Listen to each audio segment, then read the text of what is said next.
Hey, what's up guys, Alex here, and today I want to talk about organizing your sample library collection. So, if you're a composer or a producer of any kind, you might have a sample library, a wave sample library collection, like this. You might have a collection of, sample libraries of diverse nature and sound and companies, etc. And the more music you produce, the bigger this folder gets, So one cool practice is to create a folder to organize all of your favorite samples. Because I remember when I just started doing EDM, I had all these vengeance samples. If you made EDM, you know what I'm talking about.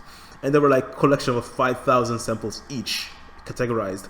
But they were all called like snare 1, snare 2, snare 3. And it's very hard to remember which samples you like if you just have those names like, oh yeah, I remember snare 34. No, it's not like that.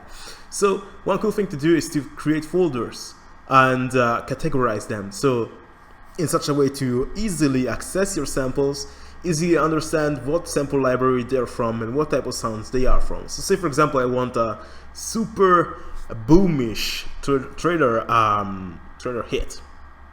So if I looked at this, it would be kind of a problem to find it.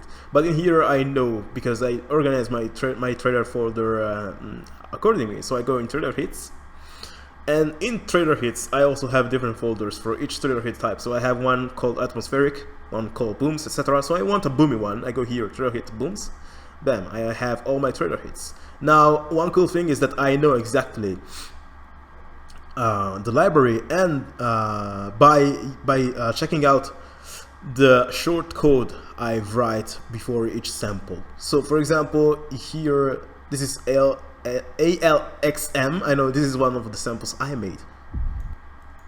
So this thing here, I know it's deep boomish trailer hit, and I know I made it because it's ALXM.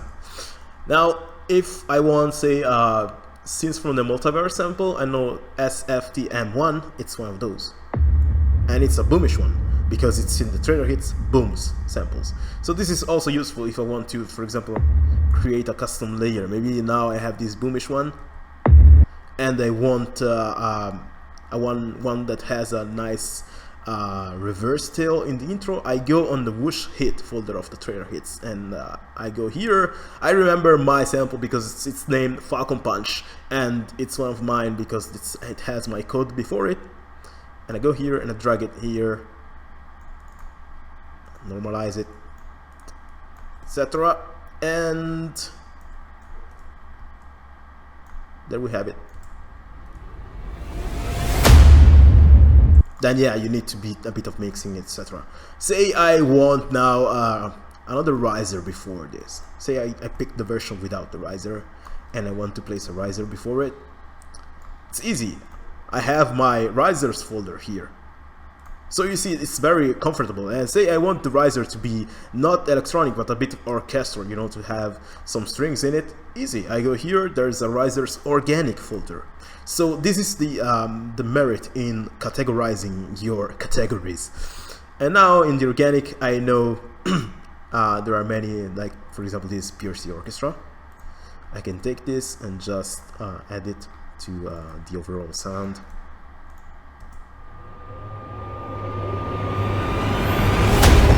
Then yeah, I'm gonna have to play with the audio file to make it.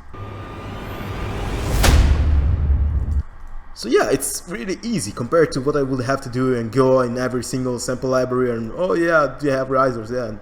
Oh yeah, what type of riser is this? So I have to listen to every single riser to find the one with the orchestra. Since I have my risers folder and risers organic, I know exactly which ones are the ones with the orchestra. It takes me 20 seconds to find one compared to here, it would take me a lifetime. And I also know what library they're from, and this is really useful as well because every library has its own tone. So I know maybe, for example, samples from, I don't know, Juggernaut might not be the best in this case, so I just search for Cinematic Trailers Design, CTD samples, and I find them really easily. And yeah, so that's what I do, and I do this for almost every type of sound. So you see I have big categories and subcategories in them, and this helps me into finding my samples really easily. Another cool thing is that in that collection I only put my favorite samples. So when I buy a library, say for example this Evolution Atlantica, I got it to make a demo for it. I take it and I listen to every single of these sounds, and I take every single cool sound and I save it inside my samples folder. This is quite time consuming at first, but it saves you a lot of time while you're writing music and helps you keep you keep the flow. You do not get lost, you do not lose the flow while you're writing by searching for the right sample, because you already have all the right samples collected in here and categorize them, so you can pick a good sample in 20 seconds without losing track of what you were doing before looking for that sample. So yeah, that's a cool thing to do, and I suggest you to do it so much. So yeah, that's it for this quick tip. If you want to learn more about orchestral music, check out the rest of this channel, because there's lots of tutorials and tips you can find already, and lots which are coming your way next in the future. So that's it for today. Alex out.